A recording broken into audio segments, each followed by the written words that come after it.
Assalamualaikum warahmatullahi wabarakatuh. Selamat pagi anak-anakku semuanya. Berjumpa lagi bersama Ustazah Dani di pembelajaran IPA kelas 8. Pada pagi hari ini, Ustazah akan menyampaikan atau kita akan belajar tentang sistem pernafasan pada manusia. Sebelum Ustazah lanjutkan atau sebelum kita masuk ke materi pokoknya, silahkan kalian persiapkan terlebih dahulu buku catatan dan alat tulis kalian yang nantinya akan kalian gunakan untuk merangkum materi yang Ustazah sampaikan pada hari ini dan untuk mencatat jawaban kuis yang akan Ustazah berikan di pertengahan video. Jadi terus perhatikan, terus ikuti pembelajaran Ustazah pada hari ini secara keseluruhan. Baik, mari kita mulai untuk pembelajaran pada hari ini. Ya, adapun pada materi sistem pernafasan, kompetensi dasar dan indikator pencapaian kompetensi yang harus kalian capai yaitu KD nomor 3.9, menganalisis sistem pernafasan pada manusia dan memahami gangguan pada sistem pernafasan serta upaya menjaga kesehatan sistem pernafasan. Adapun indikator yang harus kalian capai yaitu yang pertama menjelaskan pengertian bernapas dan respirasi, yang kedua mengidentifikasi organ penyusun sistem pernafasan dan fungsinya, kemudian menganalisis faktor yang mempengaruhi frekuensi pernafasan pada manusia, mengidentifikasi mekanisme pernafasan dada dan pernafasan perut, mengukur macam-macam volume pernafasan pada manusia, dan menjelaskan macam-macam gangguan pada sistem pernafasan manusia, upaya pencegahan dan penanggulangannya. Kemudian KD nomor 4.9 yaitu menyajikan karya tentang upaya menjaga kesehatan sistem pernafasan melalui pembuatan poster tentang upaya menjaga kesehatan sistem pernafasan manusia. Nah, itu nanti penilaiannya berupa proyek.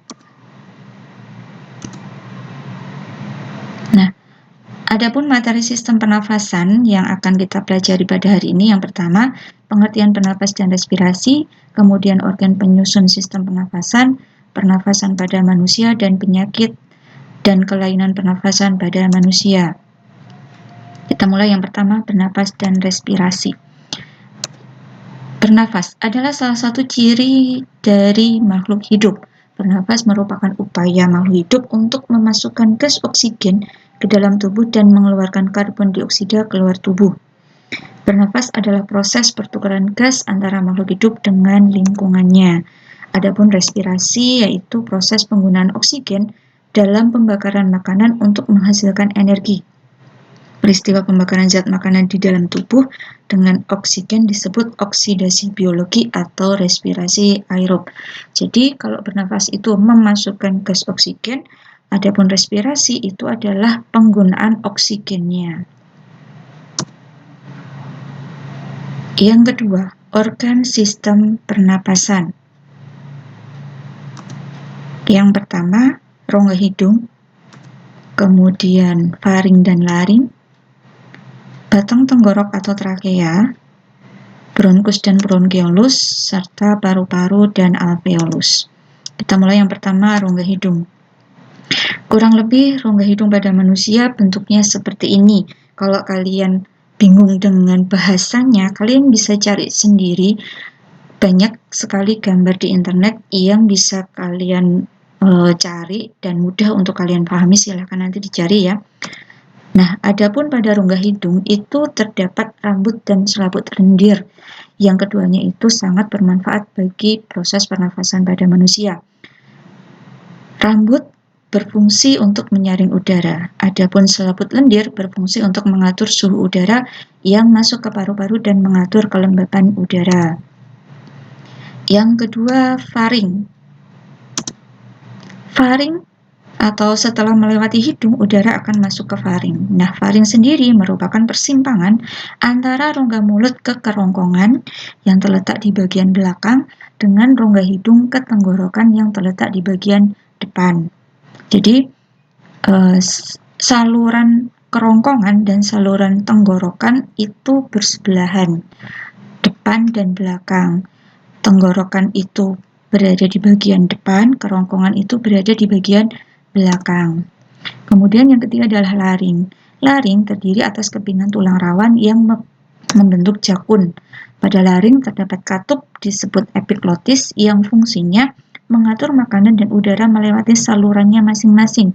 Jadi katup pada laring itu berfungsi agar makanan dan udara itu melewati saluran yang pas, jadi tidak tertukar.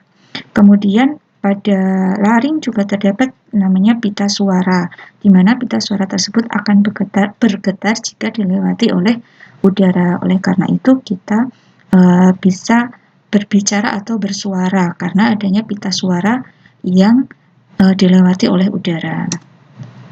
Kemudian dari pangkal tenggorokan atau laring, udara akan langsung masuk ke batang tenggorokan atau trakea. Selanjutnya trakea. Nah, kurang lebih trakea itu seperti ini ya. Jadi trakea itu adalah dari sini sampai ke bawah sini. Ini adalah trakea.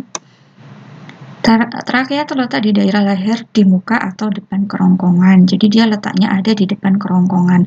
Nah, kalau kalian bisa membayangkan, jadi di leher kalian itu ada dua saluran. Yang bagian depan itu adalah tenggorokan, yang bagian belakang itu adalah kerongkongan. Jadi tenggorokan itu terletak di bagian depan kerongkongan. Jangan bingung ya.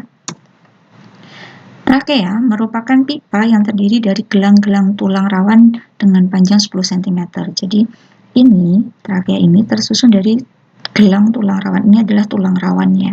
Nah, kalau diperbesar seperti ini, ya, kalau dipotong, itu seperti ini bentuknya. Jadi berbentuk seperti cincin-cincin.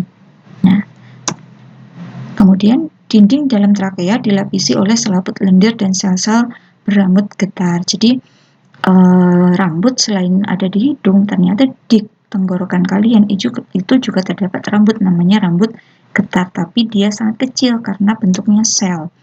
Nah, rambut getar tersebut berfungsi untuk menolak debu atau benda-benda asing yang masuk bersama udara. Karena itulah ketika ada benda asing yang masuk ke dalam tenggorokan kita, maka akan dikeluarkan atau ditolak secara paksa dengan cara atau melalui cara batuk atau bersin. Itulah kenapa ketika kalian makan kemudian tersedak, itu diakibatkan karena ada makanan yang masuk ke jalan yang tidak sebenarnya. Seharusnya dia masuk ke kerongkongan, tetapi dia keliru jalan masuk ke tenggorokan. Nah, karena ada benda asing yang masuk, maka oleh rambut getar dia akan dikeluarkan secara paksa atau ditolak secara paksa melalui batuk atau bersin. Bronkus dan bronkeolus. Nah, seperti ini. Bronkus merupakan pecabangan trakea. Jadi ini, sebentar, ini adalah trakea kalian. Nah, bronkus itu yang ini. Bronkus merupakan percabangan dari trakea. Kemudian bronkus bercabang menjadi dua, yaitu bronkus kanan dan bronkus kiri. Kenapa? Karena paru-paru kita ada dua, kanan dan kiri. Kemudian kedua cabang bronkus menuju ke paru-paru. Ya, ini adalah paru-parunya. Di dalam paru-paru, bronkus membentuk cabang-cabang lagi yang disebut bronkeolus. Jadi kalau kita urutkan dari trakea, percabangan trakea namanya bronkus, kemudian percabangan bronkus itu namanya bronkeolus. Nah, jadi ini bronkus, kemudian percabangan bronkus adalah bronkeolus. Kemudian bronkus kanan bercabang menjadi 3 bronkeolus, sedangkan bronkus kiri bercabang menjadi 2 bronkeolus. Bronkeolus bercabang-cabang lagi membentuk pembuluh yang halus disebut alveolus. Nah, sekarang kita masuk ke paru-paru dan alveolus. Paru-paru kita terletak di rongga dada, tepatnya di atas sekat diafragma. Apa sih diafragma? Diafragma merupakan sekat rongga badan yang membatasi rongga dada dan rongga perut. Kalau kalian bisa meraba, antara rongga dada kalian dan rongga perut itu di sela-selanya itu ada namanya sekat, disebut sebagai diafragma. Paru-paru terdiri dari 2 bagian, yaitu paru-paru kanan dengan 3 gelambir dan paru-paru kiri dengan 2 gelambir. Itulah kenapa tadi kalau paru-paru kanan bronkusnya bercabang menjadi 3 bronkeolus, kalau paru-paru kiri bercabang menjadi 2 bronkiolus karena paru-paru kanan mempunyai 3 gelambir, sedangkan paru-paru kiri mempunyai 2 gelambir. Kemudian paru-paru merupakan kumpulan dari alveolus. Nah, jumlah alveolus sendiri 300 juta buah dengan luas permukaan seluruhnya kurang lebih 80 meter persegi atau sama dengan 100 kali luas permukaan tubuh kalian. Jadi ternyata luas alveolus kita itu lebih banyak atau lebih luas daripada luas permukaan tubuh kita sendiri. Nah, dinding alveolus mengandung kapiler-kapiler darah sebagai tempat difusi oksigen ke dalam darah, atau lebih tepatnya alveolus sebagai tempat pertukaran gas oksigen dan karbon dioksida. Nah, kemudian paru-paru sendiri dibungkus oleh selaput paru-paru yang disebut pleura. Nah, ini seperti ini. Jadi ini apa tadi namanya, trakea, kemudian ini adalah bronkus. Nah, kesininya namanya bronkiolus. Kemudian ujung bronkiolus ini ada namanya alveolus. Jadi seperti gelembung-gelembung udara. Nah, yang berwarna merah dan biru ini adalah kapiler darah. Kalau yang berwarna merah ini adalah darah kaya oksigen atau arteri. Sedangkan untuk yang berwarna biru ini adalah darah yang kaya karbon dioksida atau disebut sebagai vena. Seperti itu. Nah, sekarang kita masuk ke soal kuis. Ya, soal kuis. Silahkan kalian buka buku paket kalian halaman 273. Ya, dengarkan baik-baik. Silakan dibuka buku paket halaman 273. Kemudian siapkan buku catatan untuk mencatat jawaban, ya, mencatat jawaban dari soal kuis ini. Nah, soal kuis nomor 1, silakan kalian kerjakan soal paket halaman 273 yang nomor 4. Paham ya? Soal kuis nomor 1, kalian kerjakan soal paket halaman 273 nomor 4. Soal kuis nomor 2, soal paket nomor 5. Kemudian soal kuis nomor 3, kalian kerjakan soal paket nomor 9. Dan soal kuis nomor 4, kalian kerjakan soal paket nomor 11.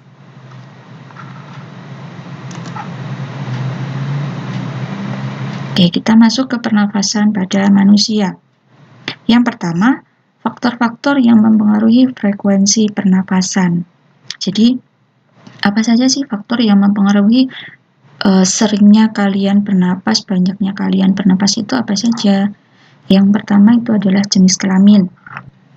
Jadi, di sini biasanya jenis kelamin laki-laki itu frekuensi pernafasannya lebih banyak daripada perempuan. Kemudian untuk usia, semakin banyak atau semakin bertambah usia, maka frekuensi pernafasan kalian akan semakin tinggi.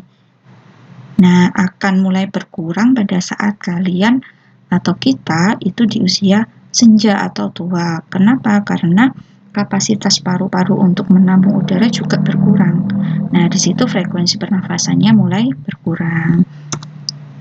Yang ketiga, posisi tubuh.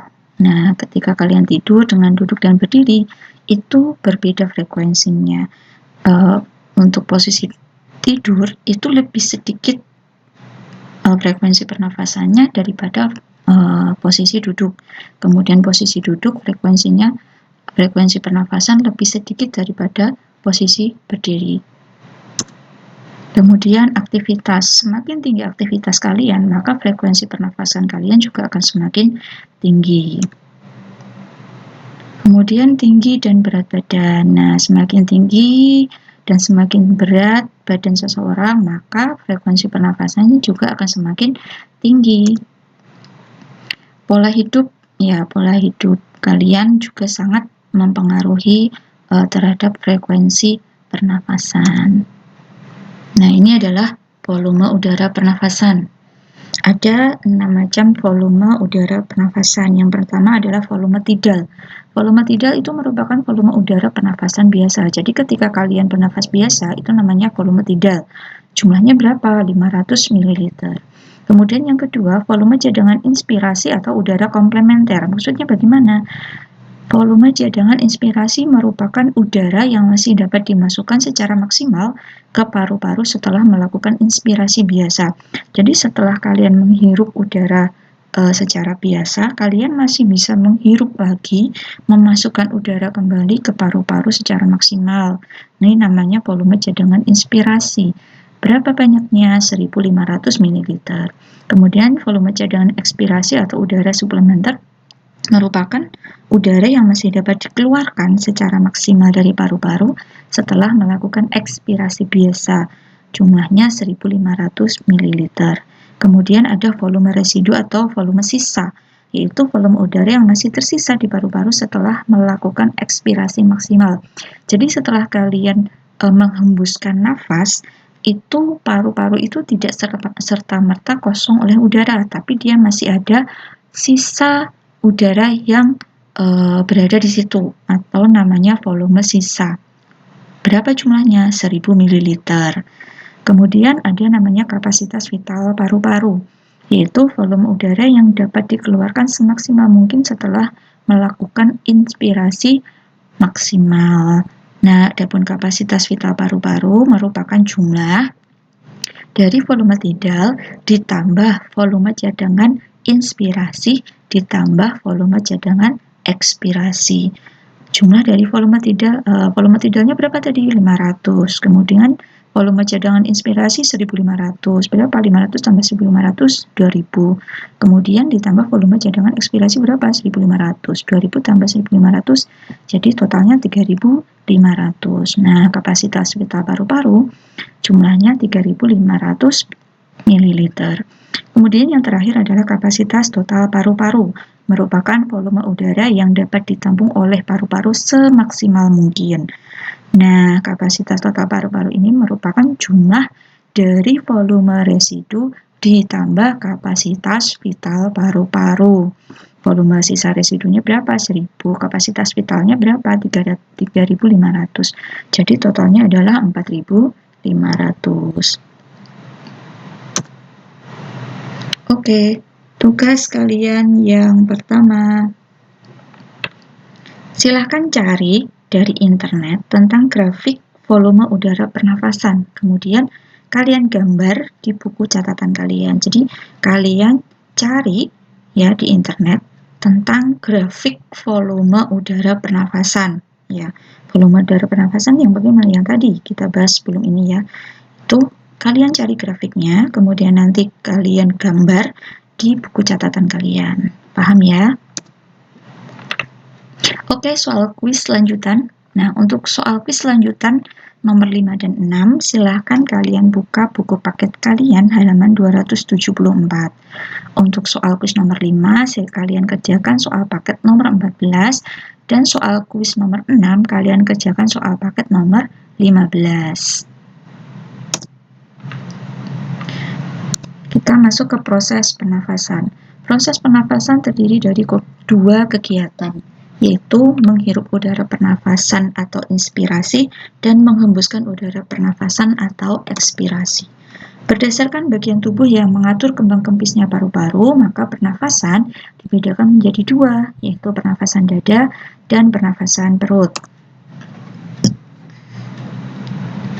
Yang pertama, pernafasan dada.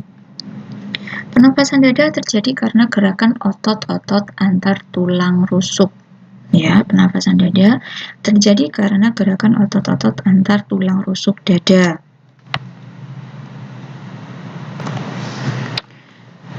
Jika otot antar tulang rusuk berkontraksi, maka tulang rusuk dada akan terangkat.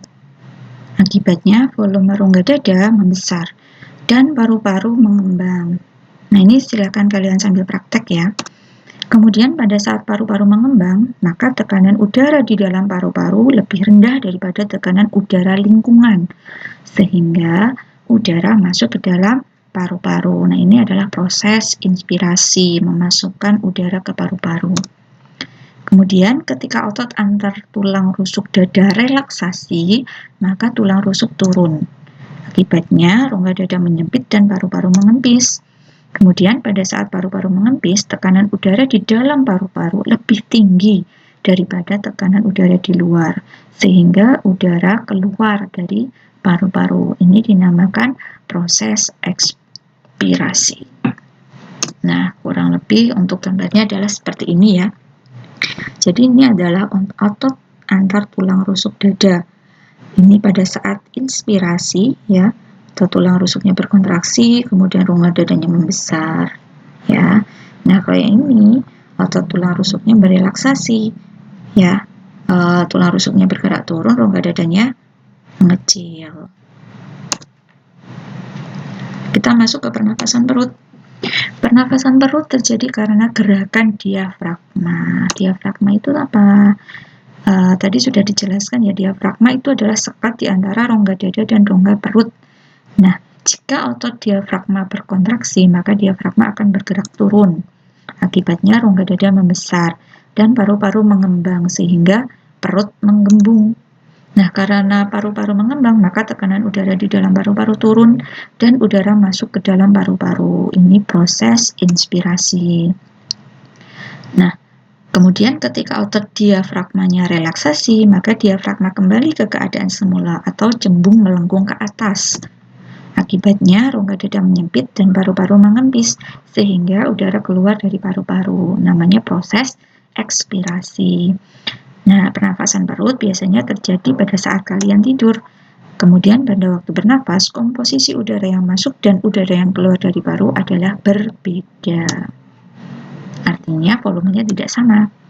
Nah, ini adalah gambaran untuk pernafasan perut. Jadi ini adalah diafragmanya ya. Ini proses inspirasi, diafragmanya berkontraksi ya, mendatar. Kemudian kalau ini ekspirasi, diafragmanya relaksasi, dia akan melengkung ke atas. Seperti ini. Nah, tabel komposisi udara keluar masuk paru-paru. Jadi gas yang masuk yang kita hirup yang masuk ke paru-paru itu bukan hanya oksigen dan karbon dioksida, tetapi ada namanya nitrogen atau N2. Nah, di sini ada macam gas yang masuk ke paru-paru, ada nitrogen, oksigen, dan karbon dioksida. Kemudian udara luar sebelum masuk ke paru-paru dalam persen. Udara luar sebelum masuk ke paru-paru dalam persen itu nitrogen itu 79,07. Sedangkan oksigen 20,9 dan karbon dioksida 0,03. Jadi banyak oksigen yang ada di luar sebelum masuk ke paru-paru. Kemudian udara yang keluar dari paru-paru, nitrogennya 79,8, tambah atau kurang, bertambah ya. Kemudian oksigennya 14,6, berkurang. Karbon dioksidanya 5,6, bertambah. Jadi artinya bagaimana? Ada nitrogen yang dikeluarkan dari tubuh. Kemudian oksigennya ini diambil oleh tubuh untuk proses metabolisme dan karbon dioksida dikeluarkan dari tubuh. Seperti itu. Oke, soal kuis lanjutan. Untuk soal kuis nomor 7, kalian buka paket halaman 273, kalian kerjakan nomor 3, soal paket nomor 3. Ya, kita lanjut. Kelainan dan penyakit pada sistem pernafasan. Di sini Ustazah tidak akan memberikan semuanya ya, hanya sebagian kecil saja. Untuk yang lainnya silakan nanti kalian cari sendiri. Yang pertama ada namanya bronkitis, yaitu radang pada bronkus. Bronkus tadi apa? Percabangan trakea. Iya, jadi bronkitis itu merupakan peradangan pada bronkus. Kemudian pleuritis merupakan peradangan pada selaput paru-paru. Kemudian ada radang paru-paru itu ada dua macam. Yang pertama itu pneumonia yang disebabkan oleh infeksi kuman Diplococcus pneumonia. Nah, di sini kondisinya alveolus penuh dengan cairan sehingga pertukaran oksigen dan karbon dioksidanya terganggu.